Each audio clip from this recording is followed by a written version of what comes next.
আসসালামু আলাইকুম। আমি doctor Sakib Ahmed, orthopaedics, trauma and tumour consultant হিসেবে কুমিল্লা মেডিনোভা মেডিকেল সার্ভিসে কর্তব্যরত আছি। আজকে আমি আপনাদের আমার এক বৃদ্ধ মায়ের পা ভাঙার গল্প বলবো এবং কিভাবে আমি তার পা ভাঙার প্লাস্টারটা করি সেটি দেখাবো। আমার এই মাটি পিছলায় পড়ে যান এবং পড়ে যাওয়ার পরে উনি তার কোটি জয়েন্টে ব্যথা পায়। তো ব্যথা পাওয়ার পরে আমার কাছে আসে, সাথে সাথেই আসার পরে আমি এক্সরে করি, ট্রোকেন্টার ফ্র্যাকচার হয়েছে। তো যে কোনো ফল ফ্রম হাইট বা ফল অন স্লিপারি গ্রাউন্ড, অর্থাৎ পিচ্ছিল জায়গায় পড়ে যাওয়া বা উপর থেকে পড়ে গেলে অবশ্যই সেখানে আমরা এক্সরে করে থাকি। তো আমার এই মায়েরও এক্সরে করছি। এক্সরে করার পরে দেখা গেছে যে তার এই জায়গাটা ফ্র্যাকচার হয়ে গেছে। তো এটাকে আমরা মেডিকেলের ভাষায় টোকেন্টারিক ফ্র্যাকচার অফ ফিমার বলে থাকি। তো এই ফ্র্যাকচার, যেহেতু আমার রুগীর বয়স প্রায় 80-র উপরে, তো আমার এই রুগীর ডায়াবেটিস, প্রেশার, হার্টের সমস্যা, স্ট্রোকের সমস্যা, এই সব কিছু চিন্তা করে আমরা সিদ্ধান্ত নিই যে আমরা এটি অপারেশনে যাব না, আমরা এটি প্লাস্টারের মাধ্যমেই তার এটি জোড়া লাগাবো। তো তার এটা যেভাবে ফ্র্যাকচার হয়েছে, এটা আসলে দুইভাবেই ট্রিটমেন্ট করা যায়। একটা অপশন তো থাকে, সেটা হলো অপারেশন, আর একটা অপশন হলো প্লাস্টার। তো অপারেশন করলে আসলে যে সকল রুগীর বডি ফিটনেস ভালো, তাদের ক্ষেত্রে কিন্তু আউটকামটা অনেক ভালো আসে। আর যে সকল রুগীর বডি ফিটনেস ভালো না, সেই সকল রুগী অনেক সময় দেখা যায় অপারেশন টেবিলে খারাপ হয়ে যায় বা অপারেশনের পরবর্তীতে জটিলতা তৈরি হয়, এজন্য আমরা অপারেশনটা অ্যাভয়েড করি। তো আমার এই রুগীরও আমি অপারেশনটি অ্যাভয়েড করি এবং আমি বলি যে এটা প্লাস্টারের মাধ্যমে ইনশাল্লাহ জোড়া লেগে যাবে। তো যে কোনো টোকেন্টার ফ্র্যাকচার রুগীদের ক্ষেত্রে আমরা প্রথমে একটা সাবস্ট্রাকশন দিয়ে থাকি, বা সাবস্ট্রাকশন যদি অ্যাভেলেবেল না থাকে সেক্ষেত্রে আমরা লং লেগ ব্যাকস্ল্যাপ দিয়ে থাকি। তো এরপরে আমরা যখন ফ্র্যাকচারটা অ্যালাইনমেন্টটা মোটামুটি একটু কাছে চলে আসে, তখন আমরা ডি রোটেশন বার দিয়ে দিই। তো ডি রোটেশন প্লাস্টারটা দেওয়ার উদ্দেশ্য হলো যাতে রুগীর পায়ের মুভমেন্ট না করতে পারে। অর্থাৎ টোকেন্টার ফ্র্যাকচার হলে আসলে পায়ের হিপ জয়েন্টে রোটেশন হয়, রোটেশনের ফলে ওই জায়গাটা সহজে জোড়া লাগতে চায় না, এই যে কারণে আমরা ডি রোটেশন প্লাস্টার করে থাকি। তো ডি রোটেশন প্লাস্টারটা আমরা আসলে করি হাঁটুর নিচ থেকে, কেননা হাঁটুটা আমরা ফ্রি করে দিই। এবং অনেকেই আমাদেরকে প্রশ্ন করেন, স্যার ভাঙছে তো উপরে, তাহলে আপনি প্লাস্টার কেন নিচে করলেন? তো প্লাস্টার নিচে করার উদ্দেশ্য হলো এটাই, যাতে আমরা হাঁটুটাকে ফ্রি করে দিই এবং উপরে প্লাস্টার করাটা খুব ডিফিকাল্ট হয়ে যায় এবং রুগীর টয়লেট করানোটাও খুব বেশি কষ্ট হয়ে যায়, যার কারণে আমরা প্লাস্টারটা শর্ট করে দিই এবং এই শর্ট প্লাস্টারটাতেই তার জোড়া লেগে যাবে। ডি রোটেশন প্লাস্টার করার ক্ষেত্রে আমরা অবশ্যই একটা জিনিস খেয়াল করব, সেটা হলো আমার রুগী অনেক দিন যেহেতু বিছানায় থাকবে, এই বিছানায় থাকার দরুন, শুয়ে থাকার দরুন তার পিঠে, তার ব্যাক সাইডগুলোতে কিন্তু বেড সোর হয়ে যেতে পারে। তো এই রুগীদেরকে অবশ্যই তাদের মুভমেন্ট চেঞ্জ করে দিতে হয়। তারপরে 2 ঘন্টা পর পর তাদের মুভমেন্ট চেঞ্জ করে দিতে হয়, নাহলে কিন্তু তাদের বেড সোরটা ডেভেলপ করে। তো এই বেড সোর ডেভেলপ যাতে না হয়, সেদিকে অবশ্যই রুগীর লোকজন খেয়াল রাখতে হয়। তো চলুন আমার এই মাটির প্লাস্টারটা কিভাবে করি আমরা দেখে আসি।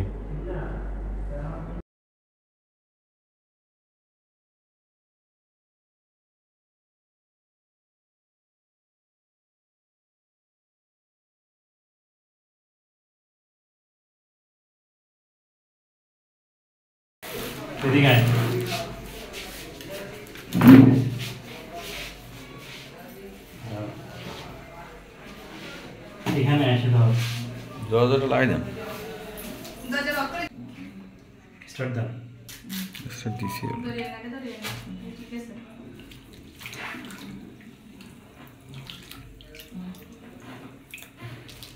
রাগড়ি রাগ ইধর এদিকে আয়, এদিন পাইপ পড়বো তো প্লাস্টার।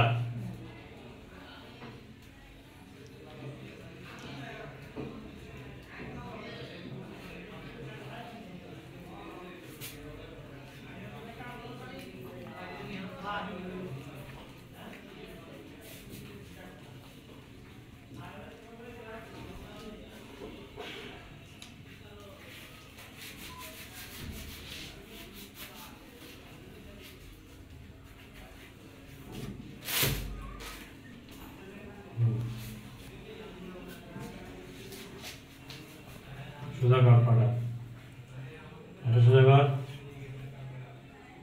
ঠিক আছে। হ্যাঁ, উঁচু করে ধর।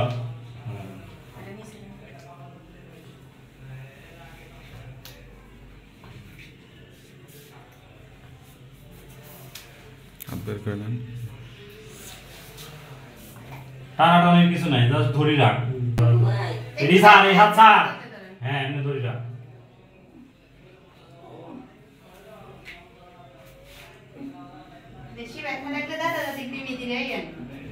ব্যথা নাই, ব্যথা নাই, একটু পরে ব্যথা চলে যাবো গো মা, একটু ধৈর্য ধারণ করো।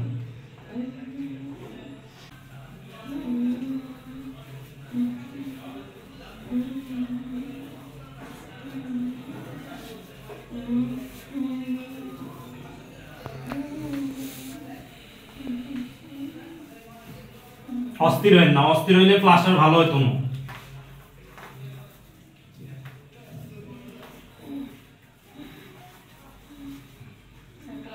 বলেন জি নাই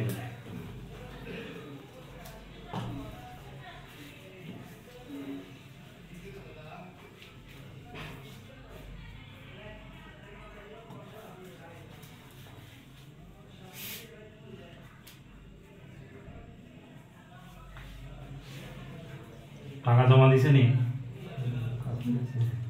হ্যাঁ কাকা, হ্যাঁ ও আপনি আছেন, টাকা জমা দিয়ে দিই, কারণ চলে যাবো, আমার রুটি আছে তো, এই জন্য আমি তাড়াহুড়া করতেছি। এটা বলছি যে সব রেডি করে রাখতে, তুই রেডি না করে গেছে গা। ইয়া সিস্টারে বলে তো এটি কাটি দিত, কাটি সুন্দর করে ধুয়ে রাখতে।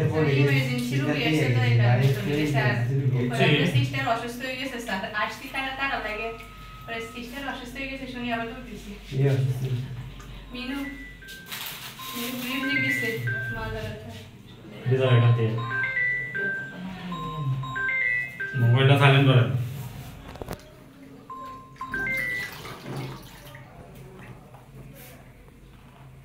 এই প্লাস্টারটাই ফাইনাল প্লাস্টার, এডি দিয়েই তার এটি জোড়া লাগিয়ে দেবে।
সাইড দুই সিস্টার ছেড়ে দেন।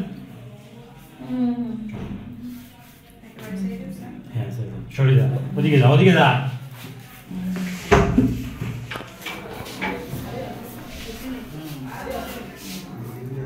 না ঠিক করতে হবে না।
এটা যদি নড়ে তাহলে এই জায়গাটা নড়ে, বুঝছেন সিস্টার?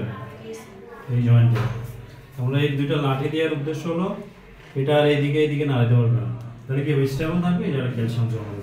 এই জন্য এটার ফিজিক্স হলো হাঁটুর নিচে দাও। প্রথমে ইনিশিয়ালি অনেক উপরে দিই আমরা, এরপরে হাঁটুটা শর্ট করে দিই যাতে এই হাঁটুটা কী করতে পারে উনি আস্তে আস্তে ভাঁজ করতে হবে, বুঝতে পারছেন? আর এখানে দেখেন একটু ফাঁকা হয়ে আছে, এই ধারে এরকম করে একটা দিয়ে দিবেন, গোল করে গামছা অথবা গোলবালিশ দিয়ে দিবেন ছোট্ট।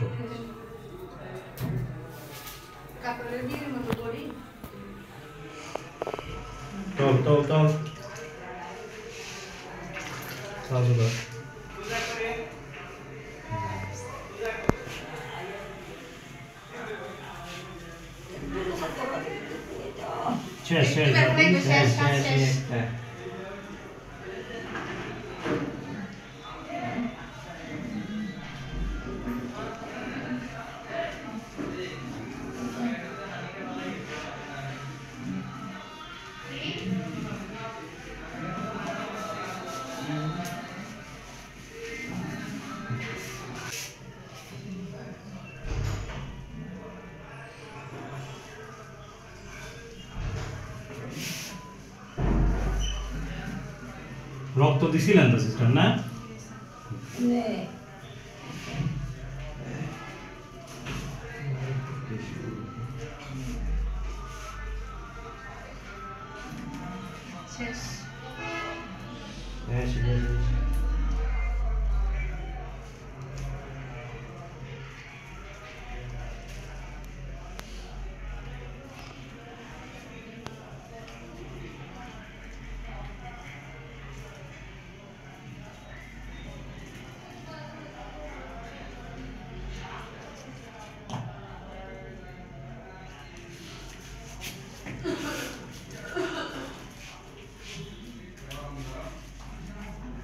রাখি দে,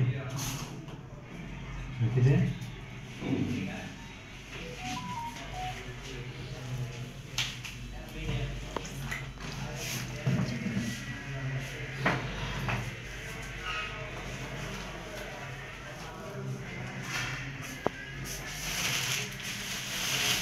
এগুলো মোস দাঁড়িয়ে থাকিস না।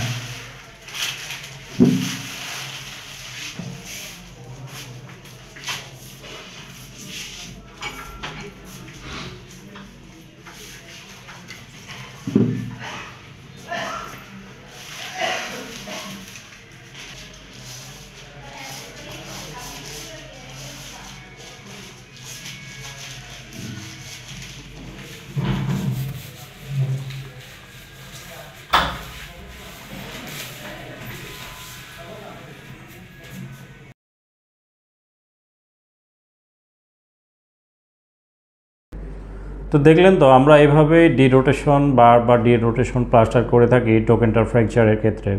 টোকেন্টার ফ্র্যাকচারে আসলে আপনি অপারেটিভ ম্যানেজমেন্টেও যেতে পারেন, কনজারভেটিভ ম্যানেজমেন্টেও যেতে পারেন। কনজারভেটিভ ম্যানেজমেন্টাই আমরা এইভাবে প্লাস্টার দিয়ে থাকি। তো আপনারা যারা বয়স্ক রোগী আপনাদের পরিবারে আছেন সবসময় খেয়াল রাখবেন যেন পিছলিল জায়গা দিয়ে তারা না হাঁটাচলা করে। অনেকে আছে উঠানে অনেক বেশি পিচ্ছিল থাকে বা ঘাটলা থাকে পুকুর পাড়ে, এই সব জায়গায় আমাদের বৃদ্ধ মায়েদেরকে অবশ্যই যেতে দিবেন না। যদি যেতে দেন পড়ে গেলে কিন্তু অবশ্যই টোকেন্টার অথবা নেক ফ্র্যাকচার হবে। টোকেন্টার ফ্র্যাকচার তো আপনি প্লাস্টার দিয়ে জোড়া লাগলেন, কিন্তু নেক ফ্র্যাকচার কিন্তু আর প্লাস্টার দিয়ে জোড়া লাগে না। এই জন্য নেক ফ্র্যাকচারে অবশ্যই রুগী আমরা অপারেশন করি। তো প্লাস্টারটা রাখাটাও আসলে অনেক বেশি কষ্টদায়ক, যেহেতু অনেক দিন প্লাস্টার রাখতে হয়, 3 থেকে 3.5 মাস, কারোর ক্ষেত্রে 4 মাসও লাগা রাখতে পারে। তো আপনারা অবশ্যই রুগীকে যত্ন নেবেন, যত্ন নিলে দেখবেন যে রুগীর আউটকামটা অনেক বেশি ভালো হয়। তো আমার এই রুগীটি আমার কাছে আসার পরে আমরা তাকে ডিরোটেশন বারটি দিয়ে দিই। ডিরোটেশন বার দেওয়ার পরে আমরা রুগীটাকে ফলো আপে রাখি।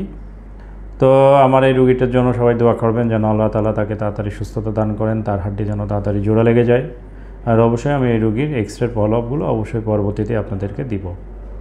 তো আমার এই ভিডিওটি দেখে যদি ভালো লেগে থাকে অবশ্যই লাইক, কমেন্ট এবং শেয়ার করবেন। তো আপনারা ভালো থাকবেন, সুস্থ থাকবেন, সবাইকে ধন্যবাদ।